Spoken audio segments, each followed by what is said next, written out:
ভাইরে এত কমন প্রশ্ন, যদি ফার্স্ট ডিভিশন না পাই গলায় দড়ি দিব অথবা হার্ট ফেল করব।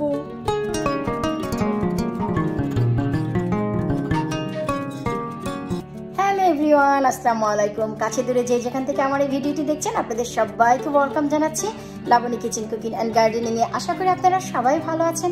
আলহামদুলিল্লাহ আমি ও আমার সপরিবার সবাই অনেক ভালো আছি।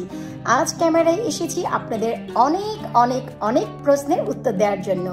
আসলে অনেক প্রশ্ন বলতে অনেক লোকের প্রশ্ন, আর প্রশ্ন একেবারেই কমন, তার মানে ম্যাট্রিক পরীক্ষায় ফার্স্ট ডিভিশন ফার্স্ট তো পাবোই পাবো গ্যারান্টি। আর সে প্রশ্নটি কি, তো চলুন আমরা শুরুতে প্রশ্নটি জেনে নিই, তারপর আপনাদের সাথে সেই প্রশ্নের উত্তরগুলো আমি সামনে নিয়ে আসি। তো আমাদের প্রথম প্রশ্ন, ইউকে ঠান্ডায় নভেম্বর, ডিসেম্বর, জানুয়ারি, ফেব্রুয়ারি এ হচ্ছে উইন্টারের সময়। এই 4 মাসের যে ঠান্ডা, এই ঠান্ডায় তো আমরা জমে যাই, তো গাছ কি বাঁচবে নাকি? বিশেষ করে পুঁই শাক এই ঠান্ডায় বাঁচবে নাকি? এই হচ্ছে ফার্স্ট কোয়েশ্চেন।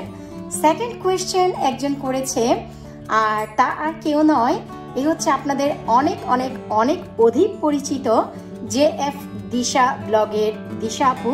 সে একটি প্রশ্ন করেছে, গত সপ্তাহে আমি তার একটি ব্লগ দেখেছি, সেখানে সে একটি প্রশ্ন করেছে যে তার গার্ডেনে অনেক পুঁই শাক আছে, তো এই শীতে সেই পুঁই শাকগুলো গোড়া থেকে কেটে দেবে, না পুঁই শাকগুলো তুলে ছোট একটি পাত্রে নিয়ে ঘরে রাখবে, না ডালগুলো কেটে কোনো পানিতে ভিজিয়ে রাখবে? এ হচ্ছে দ্বিতীয় কোয়েশ্চেন। আর তৃতীয় যে কোয়েশ্চেন, যা আমি অনেক অধিক মাত্রায় পেয়েছি, আর তা হচ্ছে যে পুঁই শাক গাছে আমরা কেন চাল ধোয়ার পানি দেব? কারণ আমি বরাবরই বলে থাকি যে পুঁই শাক গাছে চাল ধোয়ার পানি দিতে হবে, তার রিজনটি কি? তো আজ শুধু তাই নয়, পুঁই শাক গাছের আরো বেশ কিছু গুরুত্বপূর্ণ টিপস সহ আজকের এই ভিডিও থাকছে। চলুন আমরা সব ডিটেলসে জেনে নিই। প্রথম প্রশ্ন ছিল যে আমাদের ঠান্ডায় পুঁই শাক গাছ বাঁচবে নাকি? এই হচ্ছে আমার ঘরের পুঁই শাক গাছের অগ্রগতি। শুধু তাই নয়, এই হচ্ছে আমার আরো একটি গাছ যার বেশ কয়েকটি ভিডিও আপনারা দেখেছেন। এই হচ্ছে আমার অবহেলা থেকে মান সম্মান নিয়ে ঘরে আসা একটি পুঁই শাক। তো এই হচ্ছে পুঁই শাক শীতের ভেতর ঘরে টিকে আছে। আসলে পুঁই শাক এমন একটি গাছ, এই হচ্ছে পুরোপুরি মানুষের মতো, যা অতিরিক্ত ঠান্ডায় বাঁচে না, কিন্তু একটু গরম পেলেই দারুণভাবে বাড়তে থাকে। আর আমরাও যেমন ঠান্ডার ভিতর গার্ডেনে গেলে একেবারেই জমে যাই, কিন্তু যখন এই ঘরের তাপমাত্রায় থাকি কিছুটা হিটারের ভিতর, আমরা যেমন ঠিক থাকি পুঁই শাকটিও ঠিক তেমন। এবার হচ্ছে চলুন আমরা আমাদের দ্বিতীয় প্রশ্নের উত্তরটিও দিয়ে দেই। সেটি হচ্ছে দিশা আপুর প্রশ্ন ছিল যে পুঁই শাকের গোড়াটি যদি কেটে দেই তাহলে কি আমাদের নিচের দিকে যে শিকড় থাকবে সামনের গরমে, সামনের বছর যখন সামার আসবে গরমের সময়, সেখান থেকে কি আবারও গাছ হবে কিনা? তো দিশা আপুর উদ্দেশ্যে আমি বলছি যে না আপু, আমাদের এদেশের ঠান্ডায় সেটা সম্ভব নয়। যদি বাংলাদেশ হতো তবে শিকড়টি নিচে বেঁচে থাকতো আর গরমে আবারও উঠে যেত। আর আমাদের এদেশে শুধুমাত্র কচু গাছের যে কোনো নিচের শিকড়, মান কচু গাছের নিচের কচু, এমনকি শোলা কচু গাছের নিচের কচু বা কচুর মুখের কচু, এই জিনিসগুলো অথবা ড্যাফোডিল, টিউলিপ, ডালিয়া, এইসব গাছের বাল্ব ছাড়া মাটির নিচে আর কোনো কিছুই শীতে টিকে থাকে না। আপনি যদি আপনার পুঁই শাকটি বাঁচিয়ে রাখতে চান তবে গাছটি তুলে ছোট একটি পাত্রে ঘরে রেখে দিতে পারেন।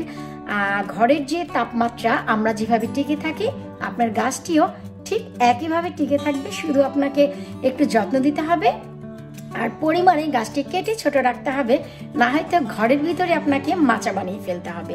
এই হচ্ছে দিশা আপুর প্রশ্নের উত্তর। আমি ভিডিওতে এসে দিলাম, যদি আপু ভিডিওটি দেখে অবশ্যই সেই তার প্রশ্নের উত্তর পেয়ে যাবে। আর এখন হচ্ছে সর্বশেষ প্রশ্ন, তা হচ্ছে যে আমরা পুঁই শাক গাছে চাল ধোয়ার পানি কেন দেব?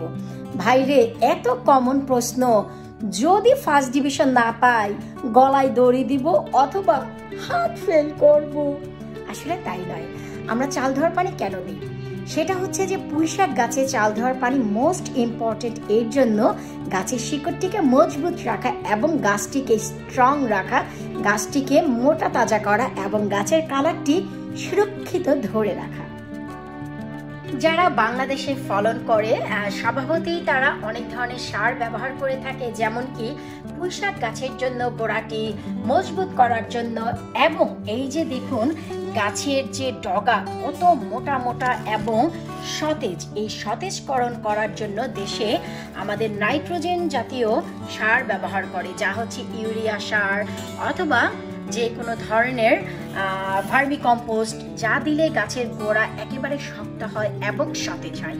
কিন্তু আমি যেহেতু কোনো সার ব্যবহার করব না, সার ব্যবহার করব না বলতে যে কেনা কোনো সার ব্যবহার করব না, তাই আমি আসলে চাল ধোয়ার পানি দিই। চাল ধোয়ার পানিতে রয়েছে প্রচুর পরিমাণে অ্যান্টিঅক্সিডেন্ট এবং প্রচুর পরিমাণে নাইট্রোজেন, যার কারণে আমার এই পুঁইশাক সারা বছর এতটাই সতেজ থাকে, এতটাই মোটা মোটা থাকে।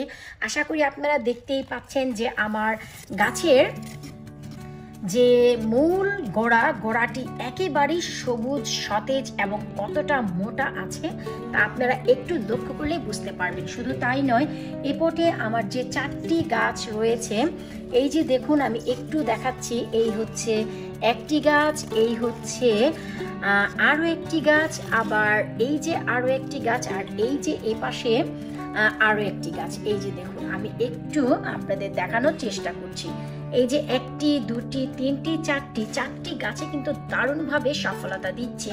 এবং আমার আরো একটি গাছ আছে অবহেলায় বেড়ে ওঠা, মান সম্মানের সাথে ঘরে টিকে থাকা আরো একটি পুঁইশাক। আর এই হচ্ছে আরো একটি গাছ যা আমার 5 লিটার তেলের গ্যালনে আছে। এখানে একটি পুঁইশাক মাশাআল্লাহ 2টি ডাল ছেড়েছে, আর এর অগ্রগতি নিশ্চয়ই আপনারা নিজেরাই দেখতে পাচ্ছেন। তো এই হচ্ছে চাল ধোয়ার পানি দেওয়ার কারণ।